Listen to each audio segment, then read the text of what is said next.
I've already done quite a few pieces on manipulation, and I'll be including links to those below, including how to deal with manipulation and also how to make sure that when you're influencing other people that you are ethical and authentic. I want to make this video to cover the basics of what manipulation actually is, to shed some light on it so that you know when it's happening and how to stop it from controlling you. So a lot of people seem to think they know these things, and yet by my observation, they're manipulated all the time. So I want to help you put a stop to that. So what does manipulation actually mean? The simplest definition is to control or influence someone or something. So at its core, manipulation is not evil or helpful. It's neutral. Depends on how it's being used. It's kind of like a car. It's just a mode of transport to move something from one place to another. We only start to call manipulation evil or malicious when the intent is identified as something negative for the person receiving the manipulation, and when the outcomes for the person receiving it are negative and harmful. So if a teacher manipulates a willing student to help them become wiser, we would call that good manipulation. Whereas if an abusive partner manipulates their wife into being isolated from their family, we would call that evil manipulation. So moving each other is just neutral. It's why you're doing it and the impact it has on the person that helps us decide if it's helpful or harmful. However, the intention and the outcome are also separate. So I could have good intentions when I manipulate you, and you still end up having harmful outcomes because I didn't predict how this was going to go, or my idea of a good outcome is different to yours. I could even be evil and be trying to hurt you, and it backfires on me, and you actually get a great outcome out of it. So intent doesn't always equal outcome. So good intent can lead to bad outcome, bad intent can lead to good outcome. They're separate types of manipulation there. It's also possible to be manipulated by someone who has no intent at all. They have no outcomes in mind. Let's say, for example, you're shy and introverted, and there's a loud extroverted person in the team meeting, and you sort of curl into yourself because you find them intimidating. They might not even know that this is happening to you. They're certainly not trying to do it to you. You're being manipulated all by yourself, you might say. It's just your fear and your social anxiety that causes you to react this way. They aren't actually trying to dominate you. They don't actually want to cause an outcome for you. They might not even know you exist. So, how do you know if you're being manipulated? Ironically, this is the easiest question in the world to answer, though a lot of people think it's one of the hardest. And the answer is simple. You are being manipulated all the time. I mean, there's no exceptions. There is no such thing as a social interaction where the people are not manipulating each other constantly. Now, that's not to say that everyone's intentionally trying to manipulate each other in a conscious way, but that it's impossible to avoid being affected by your interactions with other people. I don't care how strong and confident and solid you are, as soon as you observe someone or hear them speak or be aware of their presence in any way, your brain starts going to work, starts firing off neural pathways, creating new neural pathways, categorizing, digging up beliefs, labeling, making attachments, forming memories, setting off emotional reactions, starting to anticipate behavior and make judgments, starting to change its path to adjust to the new information. And all of this happens in nanoseconds. Before you could even have conscious awareness of it, you're already starting to change. So manipulation happens as soon as your brain is stimulated by data. It's already begun. By the time you know it's happening, it's almost complete. So even if they don't have any intention, and even if they're not aiming for a specific outcome, they can't help but manipulate you if you observe them. You're manipulated by everyone you see and listen to and even think about because it changes the way your brain functions.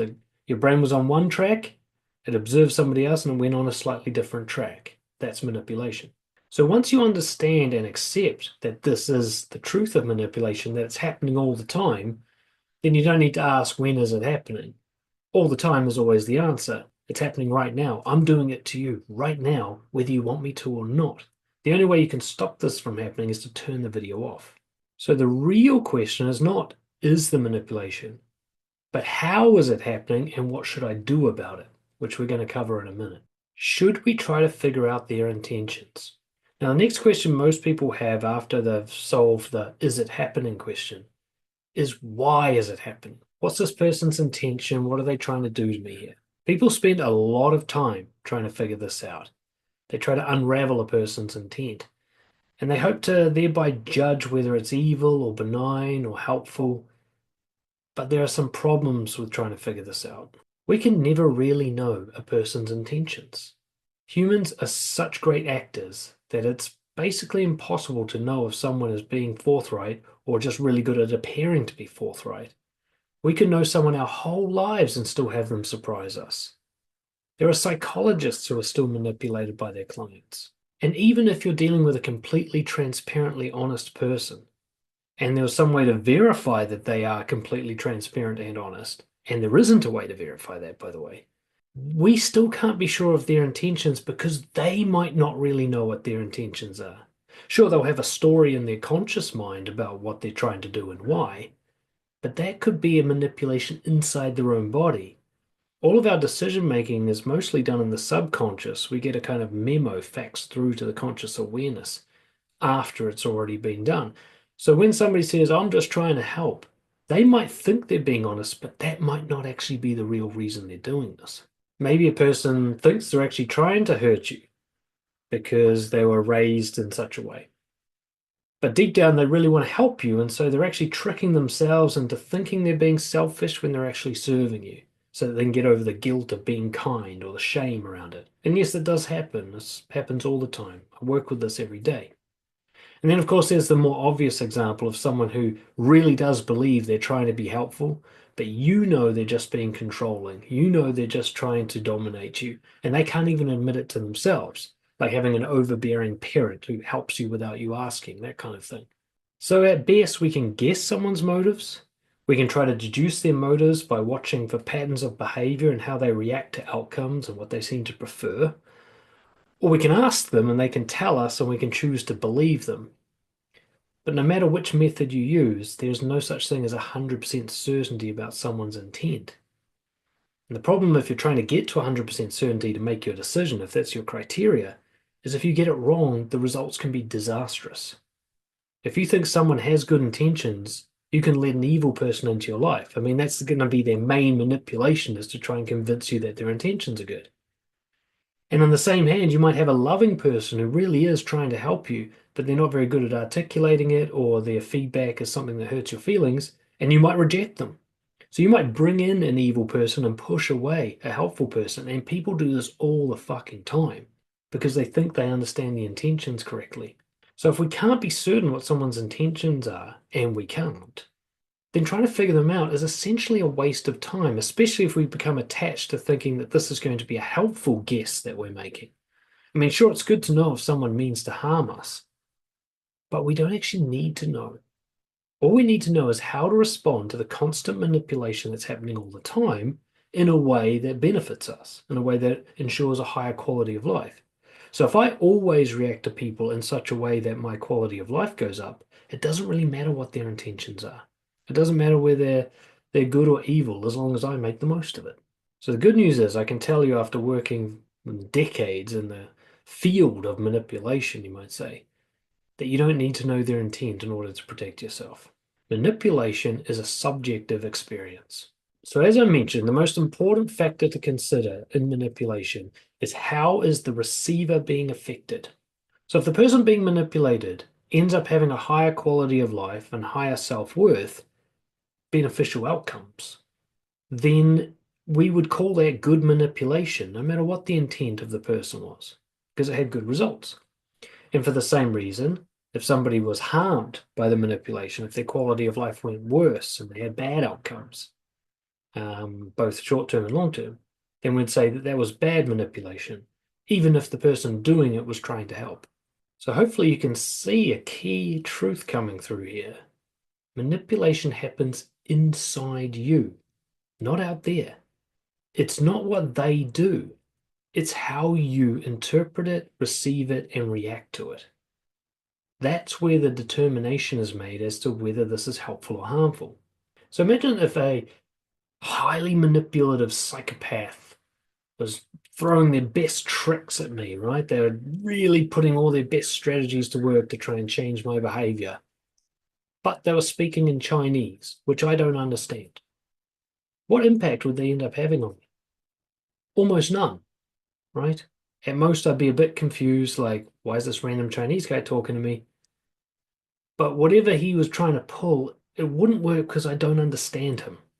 Which means that even though he's using these sophisticated techniques, they're worthless on me if I don't interpret them a certain way. The manipulation doesn't happen out there, it happens in here. If I raise my voice and start shouting, it has no effect on a deaf person. If I use hand signals and body language, it has no effect on a blind person. You have to receive and interpret in order to be manipulated. If it doesn't happen inside you, it doesn't happen. And if I can ensure that my internal reaction to a manipulation is always to improve my life, or at least maintain the good things that I've got going on, then I'm fine. I stay safe all the time. It doesn't matter that people are trying to manipulate me. It doesn't matter why they're doing it or what their hoped for outcomes are, so long as I make sure it works out for me. So if manipulation really is subjective, where exactly in the whole process does it actually occur? So let's say I'm really well trained in managing manipulation, a psychotherapist or a CIA agent or something like that. And both cognitively and emotionally, I'm just really good at managing myself in reaction to others, like a top poker player might be. It then becomes almost impossible for nearly everyone to manipulate me, that is, to change my behavior. All right. It's similar to me being blind and deaf. I've got such a wall of resistance with my training that it's almost like what they're saying doesn't get through. Now, of course, it does get through. My brain is stimulated. I take on this information, I process it. That's out of my control.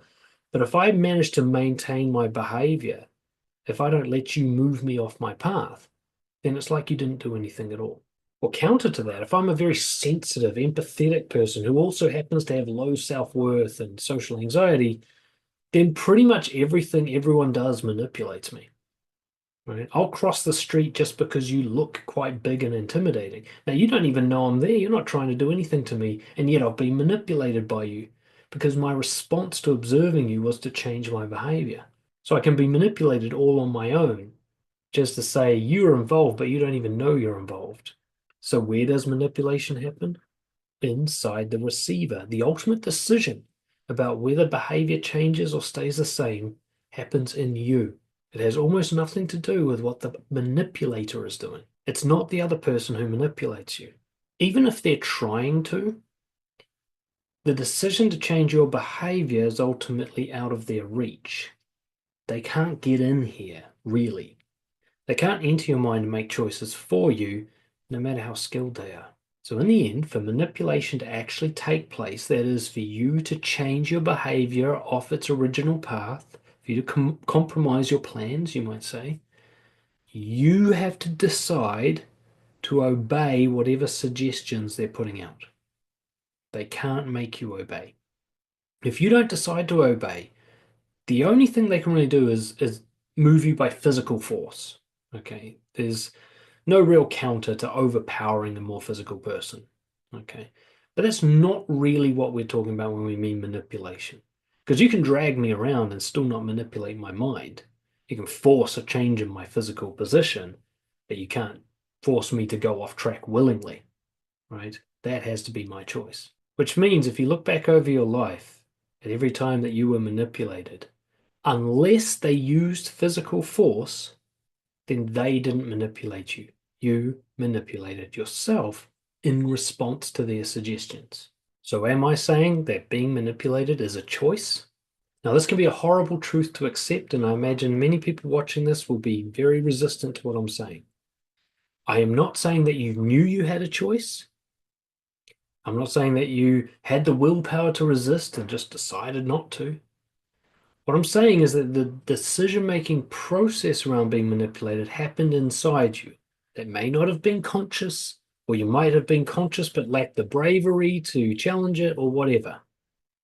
But the key is it was all you. Okay? You are in total control of whether this happens.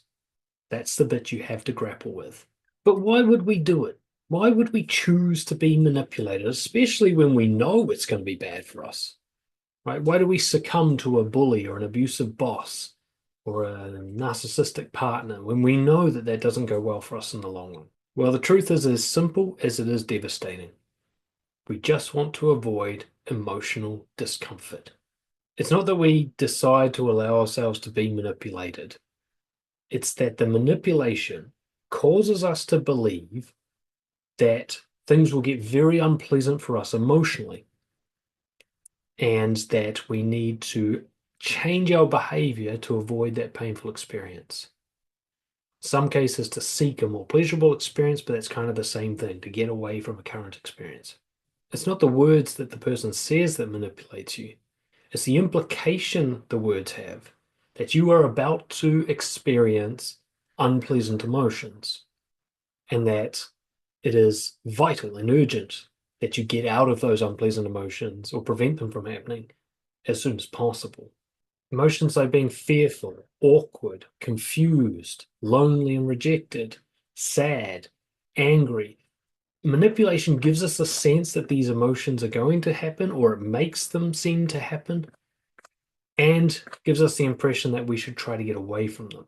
So clever manipulators know that to move someone, you don't say just go over there because it's too obvious and you'll get resistance. What you do instead is say, here's some extreme discomfort. Is there anywhere else you'd like to be? And off you run, and it seems to be like you chose to go there yourself, which of course you did. See, a manipulator can make you move and then hold their hands up and say, I didn't do shit, that was your choice. And they're kind of right. But of course, they set you up to make that choice. They make where they want you to go as emotionally appealing as possible, and where they don't want you to go as emotionally uncomfortable as possible. And then they let you make a choice by yourself. So they make obedience as rewarding as possible and disobedience as painful as possible emotionally. Here's a metaphor that might help you see this. I want you to imagine you're in a room standing in the middle. There's a door on the left and a door on the right. And through the door on the left comes a man, and without saying a thing to you, he just sets the left-hand wall on fire. Right? Covers it in gasoline, sets it on fire.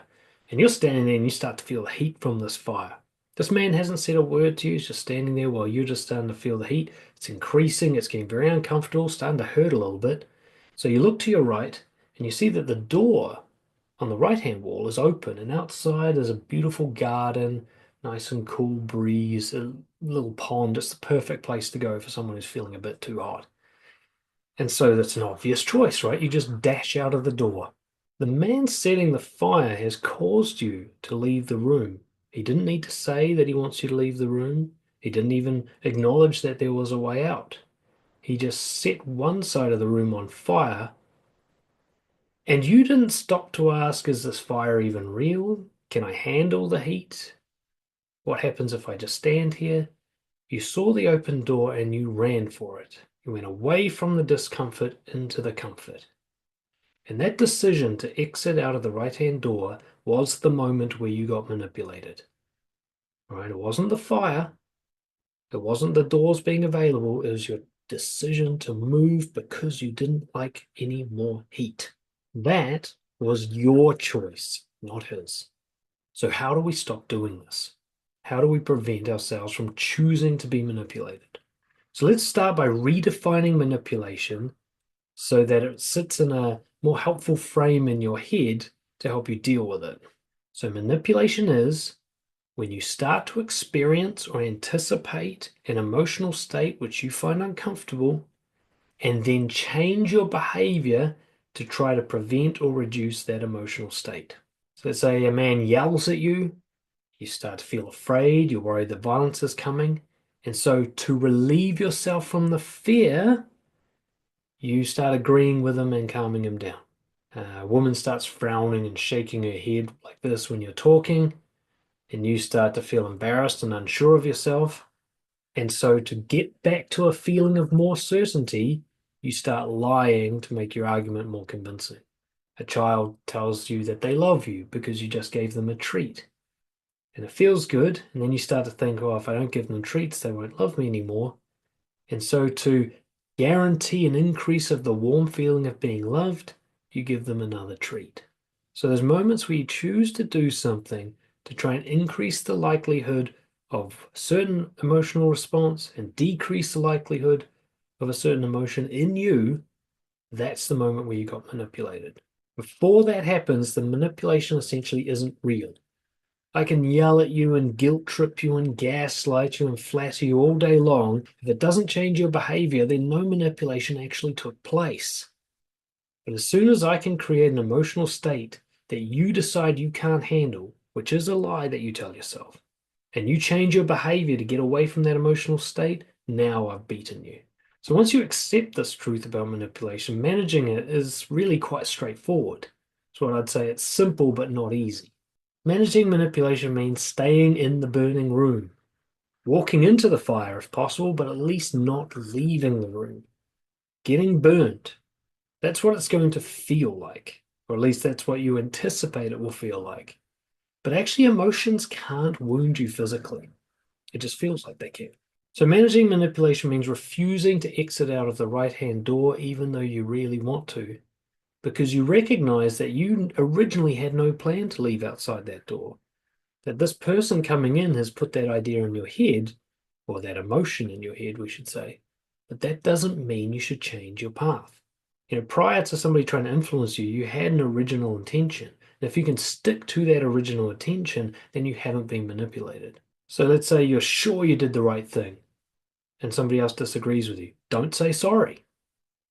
Behave as if it's all been confirmed that you did the right thing. Keep going. Stay on track. You find out that the loud extrovert is going to the meeting and you feel intimidated. Still go to the meeting. That was your original plan. Someone says you're wrong, and then you realize they haven't provided any counter evidence to debunk you. They haven't actually provided new information. Well, then keep going as if they said you're right. Someone threatens to take away your privileges or threatens to take themselves away from you. Call the bluff, take a risk, keep doing what you're doing and let them decide for themselves. Your next question might be, but what if they hurt me? See, ultimately, when it comes to manipulation, there's an implied threat that things will get very bad and painful for you if you don't change course. And while you can prevent yourself from being manipulated by others, that is, you can choose to not change your behavior, you can't control how they're going to respond to this resistance. And yes, some of them may respond badly. However, this is not a good reason to give in to their manipulation. There's a simple argument for this, and that is, if you do give in to their manipulation, you definitely get harmed. If you resist, you might get out of this alive. But even if it's not the kind of manipulation where you immediately get harmed, where they dominate you and the outcome's bad straight away, you've still got the outcome of going home, lying in bed, and hating yourself for allowing people to walk all over you, for being a fucking doormat or a people pleaser or an abuse victim. All those nights you lie awake thinking of what you should have said and what you wish you could do. Is that not harm? I'd rather get punched in the face than have 1,000 nights of that. So the self-degradation and the self-loathing that comes from allowing yourself to be manipulated hurts a lot more than what most people are willing to do to you. So you have to be truthful with yourself. Is it worth it? Is it really better overall to let people push you around? Or would it be better to be confident in yourself and occasionally have to deal with a bad reaction? Because reactions can be bad. You might lose your job, and it was probably a shit job anyway. Your partner might leave you, in which case it wasn't a good connection. You might get embarrassed in front of everyone. They'll forget about it eventually. But yes, these things may happen. I was at a pub one time and this random girl tried to steal a chair from our table. My friend had just gone to the toilet. I held onto the chair and she started punching me in the head. It was bizarre. So yes, harm can happen. I'm not pretending that it can't. But it's very fucking rare. Whereas the harm of giving into manipulation is constant and guaranteed. I spent years working with some of the most dangerous criminal offenders, some of the most manipulative people you can imagine. And you know what the worst thing is that happened? Most of the time, a bit of awkwardness. That's it. When you really hold strong against a manipulator, you'll find out that their real secret weapon, the thing they rely on, is awkwardness. The discomfort of disagreement and dissonance between two people. the urge to find harmony, right? Awkwardness is an absence of harmony in a social interaction. And people desperately try to relieve that, and they don't realize you don't have to. Awkwardness does nothing to you. I mean, you're squirming on the inside while it's happening, but have a look over your body. Where are the awkwardness scars? Hmm? Where are the x-rays from the time awkwardness broke your bones? Where's the debt that you got into because awkwardness stole your money? Odds are you got far more injured giving in to trying to prevent awkwardness than awkwardness ever did to you. So the great tragedy of manipulation is people allow themselves to lose control of themselves simply because they don't want a situation to get a little bit awkward.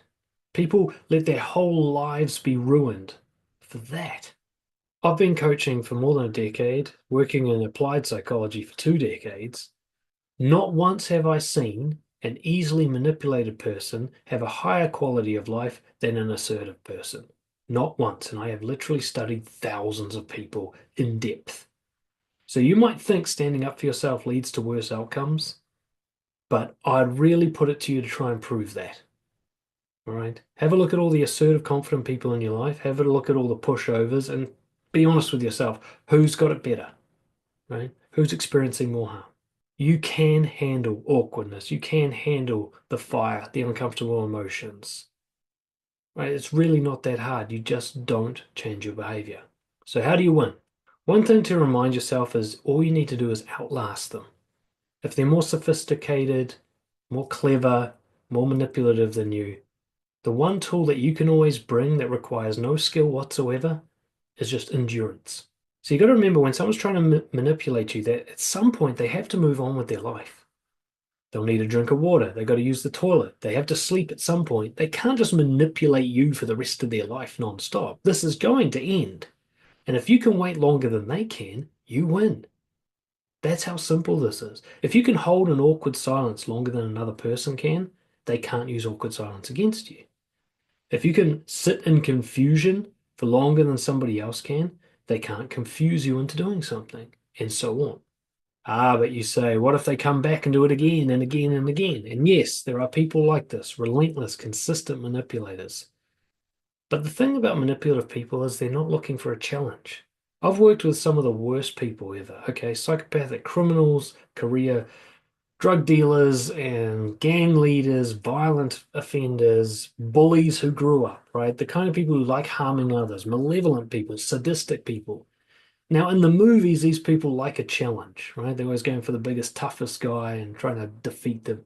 In real life, they are cowards and they are lazy.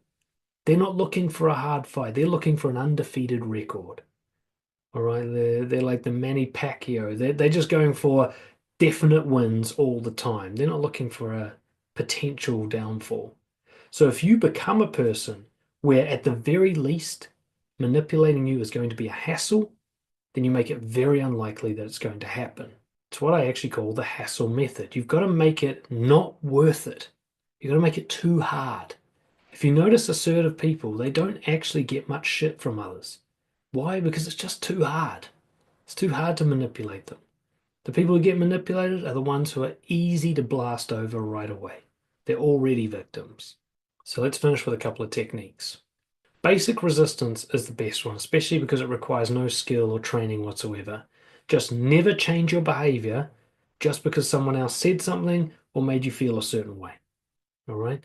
The only time you change your behavior is when you sat down in the cold, rational light of day and made a plan and decided to become a new person, or you went and sought advice from a trusted expert or something like that, and you gave them permission to manipulate you, right? That good manipulation.